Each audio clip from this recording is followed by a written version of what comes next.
Hey y'all, what is going on? What is going on? It's your girl, Melba Pearson, Melba for Miami, Melba for Justice, also known as the resident legal diva. And it is time for another Mondays with Melba.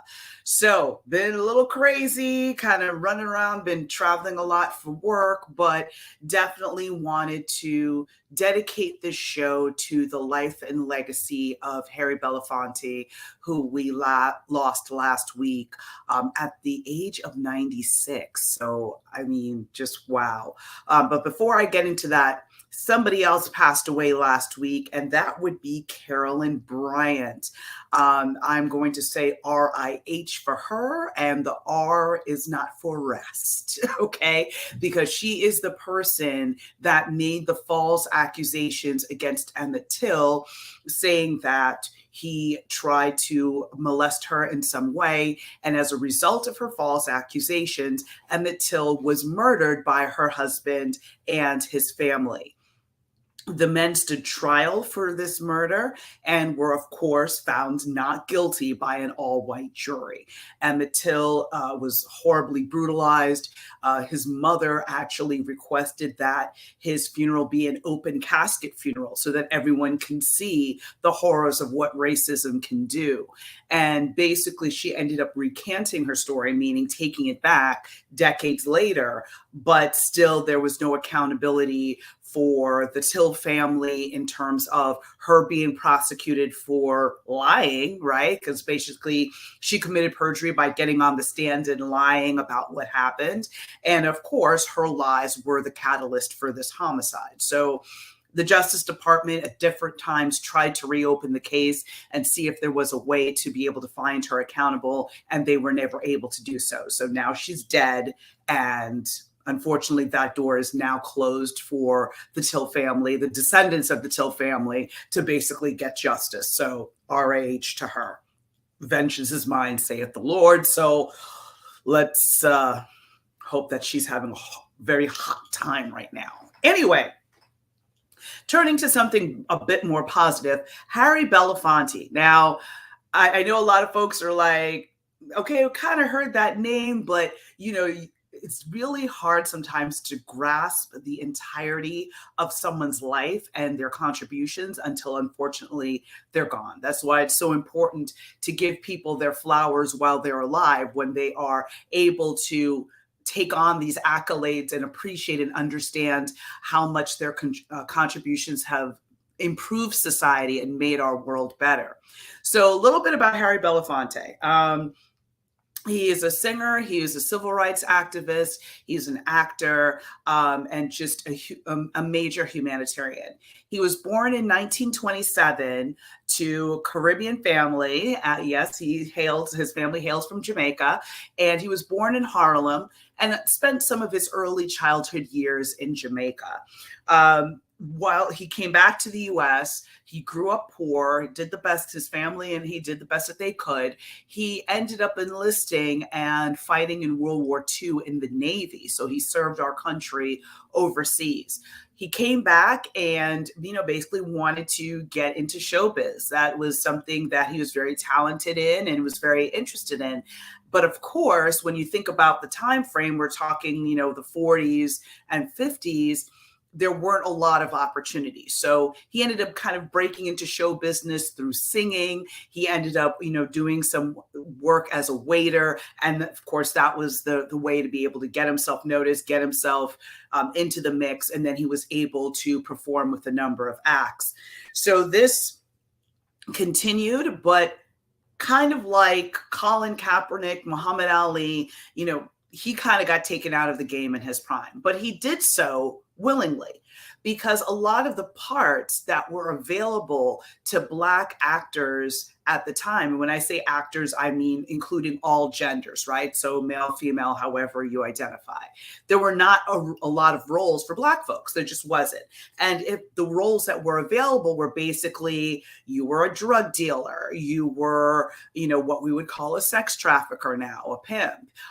You were, basically a servant, or was very demeaning. And it was just no complex parts that really reflected the richness of the Black experience, right? It was just very much like, here's another racist trope. Would you like this role? And so he just kind of got to the point that I was like, listen, I'm not going to take on roles just to like get a paycheck that are going to degrade me and to degrade my people. So he basically just turned more to music. So he found himself incredibly successful in the musical sphere. And then eventually he ended up transitioning back into acting. But again, always calling the shots. He was never going to take a role that he didn't think was going to be one that, enriched how Black people were viewed in this country. Because again, he understood the power of the media. He understood the power of imagery and what people saw on the screen and how that affected you, because you think about the fact, like, growing up, my idols were basically, the Cosby Show. Granted, we all know how that went sideways, but, seeing that representation of like, oh, wow, there's a Black family, much like mine, and they're really successful. And, there isn't all this drama and all that. That was one of like the first shows that you really got that feeling. And I can't even express in words how that changed and opened my mind. So if you think about young folks going to the movies and not seeing themselves represented on the screen, it makes you think that you don't matter. It makes you think that you can't be successful, right? So that's why diversity in movies and music and all sorts of mediums are so important, because again, it's another form of messaging. And he realized that really early. So despite all the challenges he faced, he's still one of the very few people that is an EGOT, right? EGOT, which means he got an Emmy, a Grammy, an Oscar, and a Tony. I mean, that's like a tiny group of people, and even less of those folks are Black. So I'll get into more of that later, but I wanted to touch more about his civil rights work, right? So that is a lot of what he's known for, but like, it's weird. I think folks got bits and pieces, but again, never realized the full scope. So I bet y'all didn't know that he was one of the organizers of the 1963 March on Washington, where Dr. King gave his famous I Have a Dream speech. Like, I didn't realize that, right? So he was one of the organizers. He was really all about the civil rights movement, and he put his money where his mouth was, because at that time, again, he was making a lot of money through music, through, songs like Deo, Shake Senora, which actually got a new life in the movie Beetlejuice in the 80s, and then got sampled in the 2000s on a song with Little John, Pitbull, and Sean Paul. So, I mean, he stayed making money all the way to the end. Let's be very clear. He was getting those royalties. But as a result of being so popular musically, even though he wasn't acting, he still was able to raise a lot of money and make a lot of money. And in doing so, he raised money for the civil rights movement. So in 1963, he helped organize the March on Washington, and a really hair-raising story that I didn't realize until reading and researching in preparation for the show. But in 1964, he was involved with an organization called SNCC. Now, SNCC was a huge civil rights organization that basically brought a lot of students together. It brought students, especially white students from the North, to come down and help register Black voters in the South, because they were being intimidated and weren't allowed to exercise their right to vote. So 1964 is before the Civil Rights Act, before the Voting Rights Act, all of those safeguards that gave protections to Black people to be able to exercise their right to vote. So this is the fight leading up to that, right? So he was involved with SNCC, and SNCC, SNCC, unfortunately, they were going broke, right? Because again, the movement cost money, being able to protest and, transport people from point A to point B, pay for signs, these types of things. You can't do it for free. So they're about to go broke, which meant important civil rights work wasn't going to be able to happen. So he was like, you know what? I'm going to raise this money for SNCC and I'm going to drive it down, go down to Mississippi and drive to them and personally hand them the money, right? So he was able to raise $70,000. $70,000 in 1964, y'all. Like $70,000 is a lot today. But think about how tremendous of amount of money that was back in 1964. So he basically raised this money and was going to head down to, give the handoff, give the money to the activists who were there on the ground in Mississippi. Now, keep in mind, this was the same summer as Mississippi Burning, where you had the civil rights activists James Chaney, Michael Schwerner, and Andrew Goodman, who were basically found dead in August of 1964 because of their efforts to register Black people to vote. They were killed by Klansmen and other racists, right? So he's like, listen, I got the phone call. I know that Mississippi is literally on fire right now, but I'm going to put my life on the line and I'm going to go down to Mississippi and hand off this money. So he raised the 70 grand. He went down with his friend. And who was his good friend? Sidney Poitier, one of the amazing actors also around that time, African-American. Get into his relevance in a second, because I always felt like there was this weird playoff, almost like Martin Luther King versus Malcolm X, kind of like they got along in real life, but there was a lot of tensions or perceived tensions in the media. But in reality, Sidney Poitier and Harry Belafonte they were good friends, right? So they go down to Mississippi to drop off this money.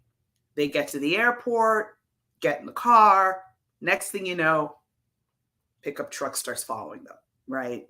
This pickup truck tries to run them off the road multiple times. What ends up happening is that a convoy of SNCC members came through with their cars, and that's what saved Harry Belafonte and Sidney Poitier from getting murdered by Klansmen and racists, right? Because you're not going to always assume that every racist belonged to the Klan, but these people were racist and their intentions were to kill them, knowing that they were advocating for equality in the South. Huge. So this is the legacy of the man that we're dealing with. Again, there was the music, there was the movies, but at his core, he was a civil rights activist and he made no bones about it. So fast forwarding to 1985, right? I mean, he did a ton in between. Let's not get that twisted, but it just kind of hitting some of the highlights. In 1985, he was one of the organizers of We Are the World. So folks may remember the song that came out in 1985, We Are the World, that brought together a number of different artists, including Lionel Richie, Michael Jackson, so many other artists at the time that were really huge for the purposes of raising money for the people that were affected by the famine in Ethiopia. So we all saw, dating myself, I grew up with the images, of course, on television of how horrible this famine was, how people were dying, children were starving. And so he got folks together to basically raise millions and millions of dollars at the time to be able to help the people affected by the famine. So this is 1985. As I mentioned before, he was a huge civil rights activist. He said in a 2007 interview with The Guardian that when he met Dr. Martin Luther King Jr., it was a life-changing moment. Okay, hello, how could it not be? Okay, he was like, the minute I met him, I was all in and did everything that I could to help support the movement. And he viewed himself that is, his role was to live a life of servitude, right? So no matter how much money he made, it was all about being in service to the people. He said in 2012, my insatiable appetite for social change keeps me in a sleepless state. I mean, hello, how huge, right? Other interesting tidbits, in 2005, he actually walked the runway at Fashion Week for a runway show for Kenneth Cole. Again, because his style was always very dapper with a touch of Caribbean roots. So he kind of came through Kenneth Cole for that. So again, just an interesting man for so many seasons, In 2016, he wrote an open letter chastising the last president, basically saying that, that he asked us what we have to lose. He says, and we must answer only the dream, only everything. hello. Um, I actually, before he passed away, I was watching a movie because I've been flying. Like I said, I've been flying a ton for work. There's a movie on Netflix called "Is This Black Enough for You?" And it kind of looks at the trajectory of the black exploitation movie movement. So sort of like, Shaft and looking at Foxy Brown and all these black exploitation movies that arose in the 70s. And the director interviewed Sidney Poitier for this, Harry Belafonte for this movie. Unfortunately, Sidney Poitier had already passed. But it was so interesting to hear his own words. And I would think that this is probably one of the last interviews that he gave before his passing.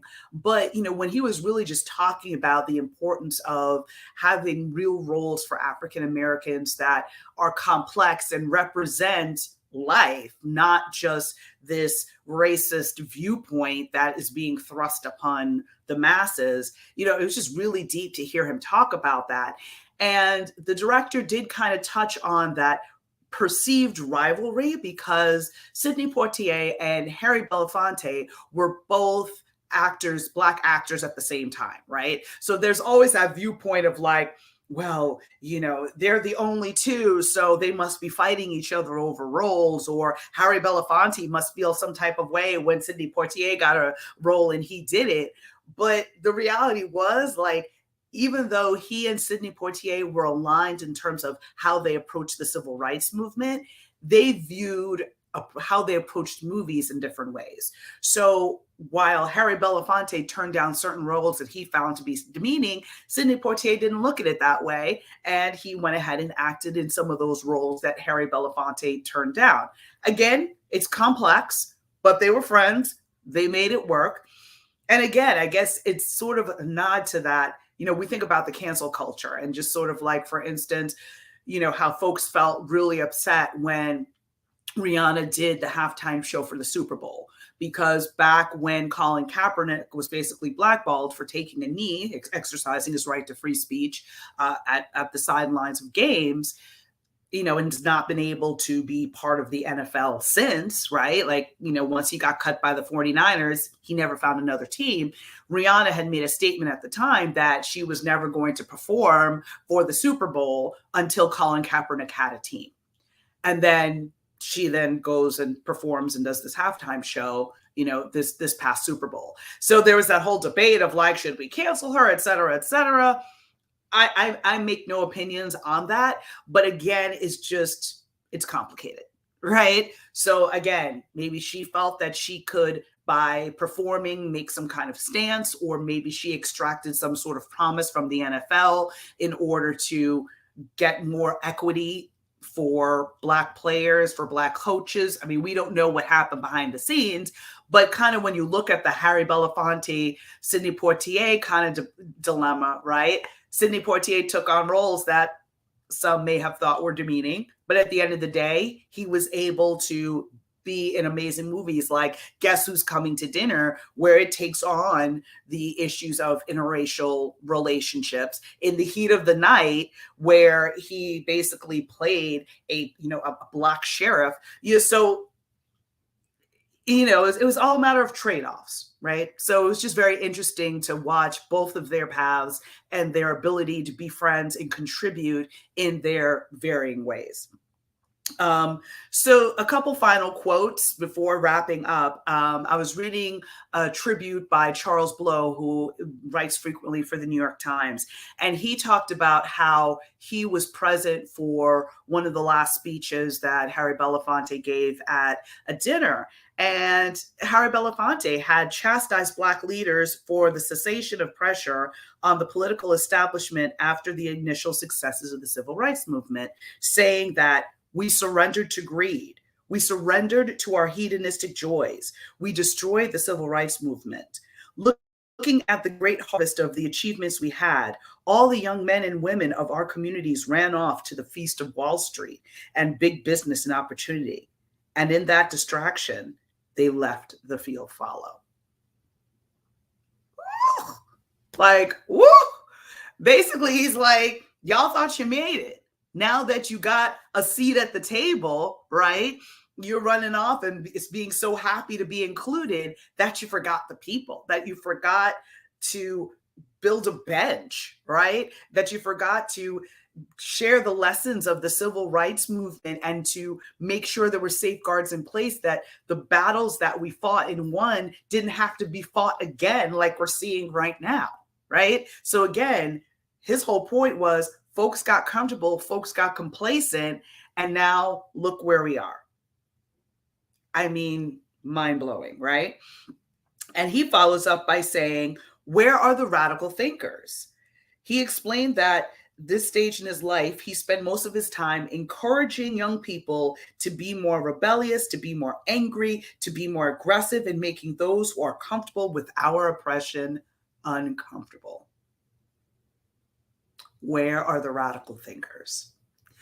So, in honor of Harry Belafonte, who died last week at the age of 96 from congestive heart failure, sir, we salute you. And the only way to honor his legacy is to be a radical thinker, to not just accept the status quo, to not let leaders sit in a position of comfort, that we constantly hold them accountable for their actions or inactions in the community, that we fire them at the ballot box when they're not doing right by our communities. And by daring to dream boldly, by daring to protest and raise our voices in whatever manner that, in whatever form works for us individually, but to make sure that we're keeping the pressure on and that we're building a bench for the people that come behind us, not sitting here holding on to power because I've got mine, and I can't let anybody take that away from me.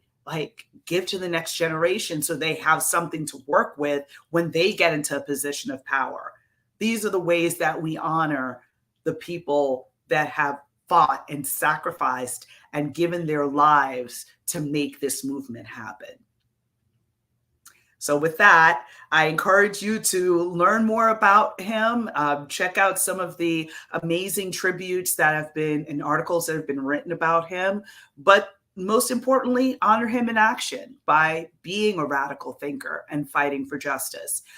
This week, I'm proud to be part of the Freedom to Learn initiative, which is going to happen this Wednesday, May 3rd, around the country, where we're going to be having rallies of reading banned books. I'm going to be reading excerpts from a banned book here in Florida, The Anti-Racist Baby, that some of you may be familiar with from the confirmation hearings of Supreme Court Justice Ketanji Brown Jackson, because Senator Cruz, held it up and was like, using this as his moment rather than actually interviewing her for the job that she was there for.